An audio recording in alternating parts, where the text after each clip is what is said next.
네, 이어서 코로나19 소식입니다. 전반적인 현황부터 브리핑해드리겠습니다. 어제 0시 기준 신규 확진자는 621명, 이틀 연속 600명대를 기록했습니다. 국내 발생만 해도 600명에 육박하는데요. 경기도가 230여 명으로 서울보다도 오히려 훨씬 많이 나왔습니다. 아무래도 요즘 공장 집단 감염 등이 반영된 것으로 보입니다. 설 연휴의 각종 모임과 관련해서도 전파 사례가 본격적으로 드러나고 있습니다.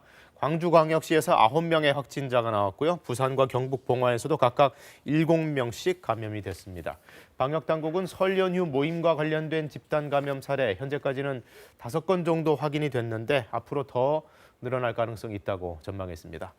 정부는 최근 병원과 공장 등 대규모 사업장의 집단 감염에 대해서도 주목하고 있습니다. 중앙방역대책본부에 따르면 올해 1월부터 전국에서 발생한 사업장 관련 집단 감염은 모두 52건으로 1,360여 명이 감염이 됐습니다.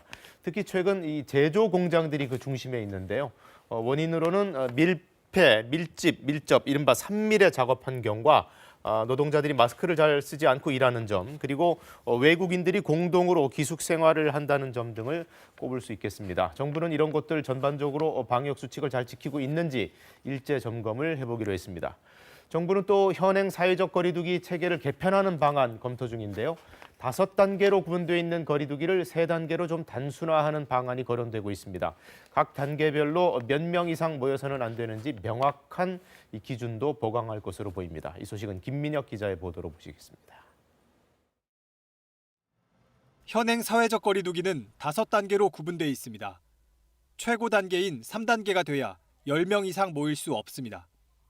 그러나 3차 대유행이 절정이던 지난해 12월 5인 이상 모임이 금지되며 위반 시 과태료 처분이 부과될 것입니다. 당시 수도권은 거리두기 2.5단계로 기준대로라면 50명 미만까지는 모일 수 있었습니다. 기준에도 없는 조치에 정책 신뢰도는 떨어졌습니다.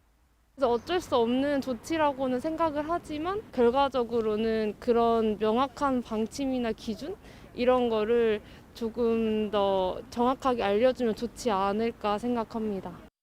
종교시설, 요양시설, 직장 등 곳곳에서 집단 감염이 나오는데도 유독 자영업자들만 생업에 큰 지장을 받은 것도 문제점으로 지적됐습니다.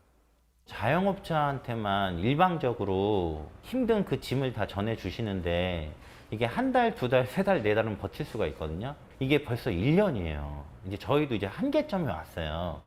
그래서 정부가 이번에 제시한 거리두기 개편의 방향은 일률적인 영업 제한보다는 개인의 행동을 규제하는 방식입니다. 자영업자에게 쏠린 사회 경제적 부담을 전 국민에게 골고루 분산시키겠다는 겁니다. 또 시설의 자율은 높아지는 대신 책임은 보다 명확해집니다. 방역 수칙을 어기면 곧바로 영업 정지와 구상권 청구 등 처벌이 훨씬 강화됩니다. 이 같은 내용을 포함한 거리두기 단계는 3단계로 단순화되는 방안이 거론됩니다. 1단계 10인, 2단계 5인, 3단계에선 3인 이상으로 미리 정해도 예측 가능하게 하자는 겁니다. 1단계, 1.5단계 이렇게 나눴는데 그러다 보니까 사람들이 이해하기가 어렵고 단계가 변할 때마다 어떤 메시지가 달라지는지 이해하기가 어려웠던 거예요. 코로나19 감염 확산이 거셀 때 미국에선 식당과 술집은 최대 4인, 밤 10시까지만, 영국과 독일은 밤 11시까지만 영업할 수 있습니다. KBS 뉴스 김민혁입니다.